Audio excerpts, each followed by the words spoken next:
आज का दूसरा विषय हमारा पित्त दोष। पित्त का अर्थ हमारे शरीर की गर्मी से है। पित्त अग्नि तत्व तथा जल दोनों से मिलकर बना है।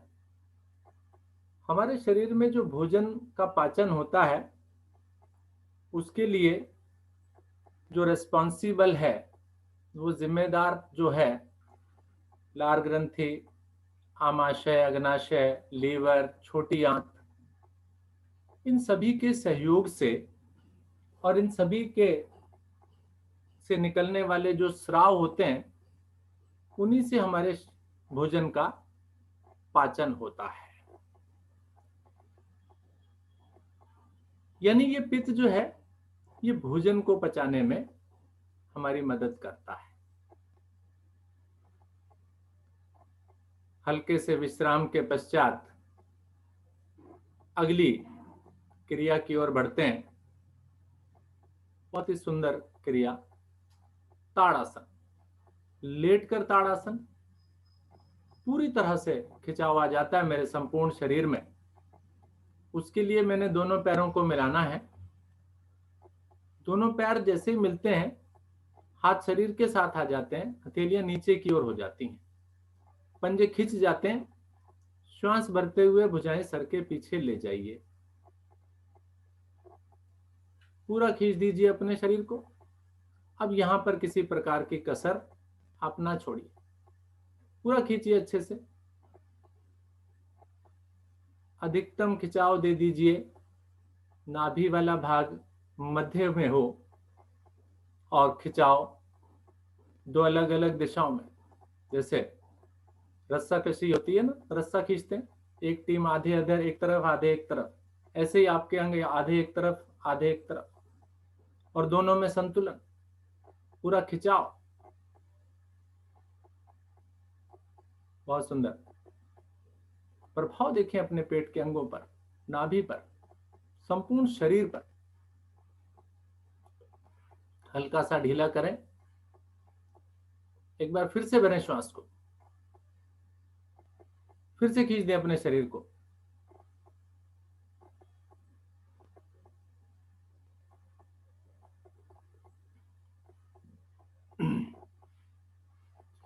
नाव आसन का अभ्यास, हल्का सा ढीला करें।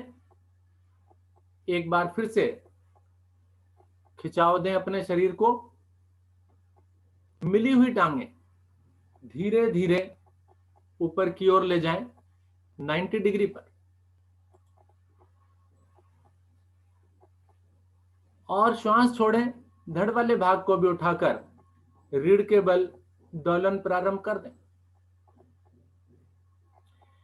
कई बार आपने देखा होगा कि उल्टी की समस्या जब होती है, वॉमिट जिसे हम कहते हैं, तो हरे पीले रंग का तरल पदार्थ आपके उस वॉमिट में बाहर निकलता है, वही पित्त कहलाता है।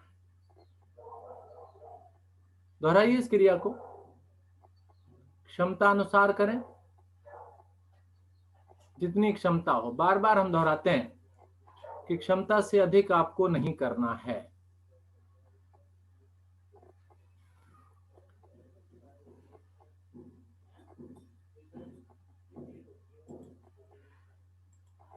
धीरे धीरे वापस आ जाएं।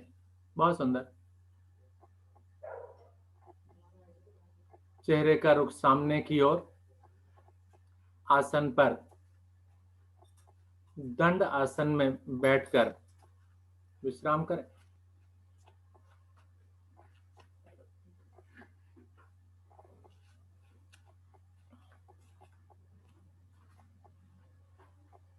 पित्त के मुख्य स्थान की अगर हम बात करें तो हृदय से नाभि तक इसका स्थान होता है। और मई से सितंबर का जो मौसम होता है ना, जिसे गर्मी का मौसम कहते हैं, उस मौसम में ये पित्त दोष ज्यादा आने की संभावना रहती है। और दिन में भी दोपहर के बाद जब थोड़ा समय गर्म हो जाता है और युवावस्था में ज्यादा देखने को मिलती है।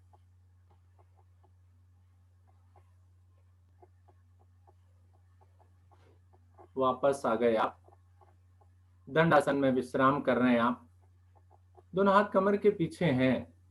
रीढ़ को पीछे नहीं गिराना आपने, सीधे बैठना है।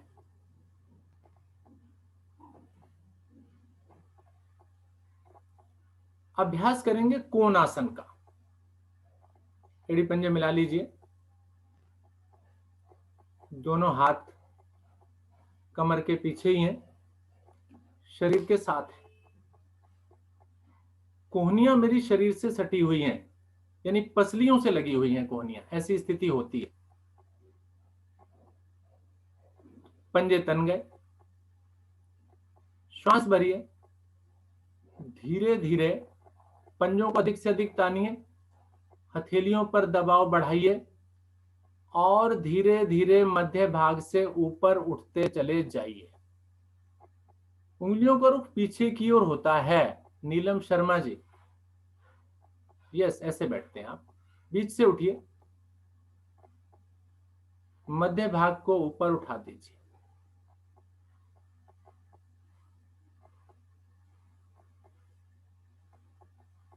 रुकिए क्रिया में। पित्त के कार्यों की बात करूं तो भोजन को पचाने में पित्त का बहुत बड़ा सहयोग होता है। प्यास लगाने में, प्यास भी हमें लगती है ना, उसका कारण भी पित्त होता है। नेत्र की ज्योति बढ़ाने में, और मेरी जो त्वचा है, जो स्किन है, उस पर ग्लो, कांतिमय बनाने में भी बहुत बड़ा सहयोग होता है। बुद्धि को बढ़ाने में, यादाश्त को बढ़ाने में बहुत बड़ा सहयोग। जो वापस आ गए हैं वो दोबारा से करें ना, क्षमता तो है आपके अंदर।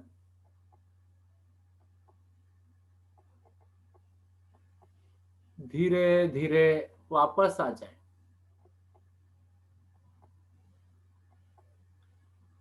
आप मन ही मन दोहराएं कि ये जो क्रिया आपने अभी की, यानी कोण आसन का अभ्यास किया, देखिए पंजों को आपने तान लिया, टखने प्रभाव में आ गए, पिंडलियां प्रभाव में आ गई, घुटने प्रभाव में आ गए, जैसे पंजे ताने आपने। उसके पश्चात हथेलियों पर दबाव बढ़ाया तो आपकी हथेलियों की कलाइयां जो है ना वो प्रभाव में आ गई। शरीर का वजन सारा उन हथेलियों कलाइयों पर आ जाता है, कंधे प्रभाव में आ जाते हैं। नाभि को ऊपर उठा दिया, नाभि प्रभाव में, कमर प्रभाव में, फेफड़े प्रभाव में। इतना सब कुछ एक ही आसन में लाभ, तो क्यों ना आप अपनी क्षमता इस आसन में बढ़ाएं, बार बार करें। बहुत सारे लाभ मिलने वाले हैं इस आसन से मुझे। बहुत ही सुंदर। दोनों हथेलियों को दाहिनी ओर जमाएं, वज्र आसन में आ जाएं। वज्रासन, जिसके बारे में बार बार आपको बताया जाता है कि वज्रासन बहुत ही लाभकारी आसन है। आप स्वयं बैठकर देखेंगे, रात्रि को खाना खाने के पश्चात अगर आप 5 मिनट भी बैठ जाएंगे तो उस खाना पचने के संकेत आपको मिल जाएंगे। कैसे मिल जाएंगे? एक डकार सा आ जाएगा, वो कह देगा आपको कि खाना पचना शुरू हो गया। देखा होगा ना, छोटे बच्चे को कई बार माताएं क्या करती हैं, उसकी पीठ पर थपथपाती हैं, दूध पिलाने के पश्चात उसकी पीठ थपथपाती हैं, और जब डकार आ जाता है तो निश्चिंत हो जाती हैं कि हाँ अब ठीक हो गया, वो खाया जो था वो पचने लगा होगा। तो इसी प्रकार से आपके पाचन की भी निशानी, वज्रासन जरूर बैठें, प्रत्येक दिन बैठें, और हमें संकेत भी दे दें उसका। आपको मालूम है क्या संकेत देना है उसका? तो प्रत्येक दिन की क्रिया आपको करनी है।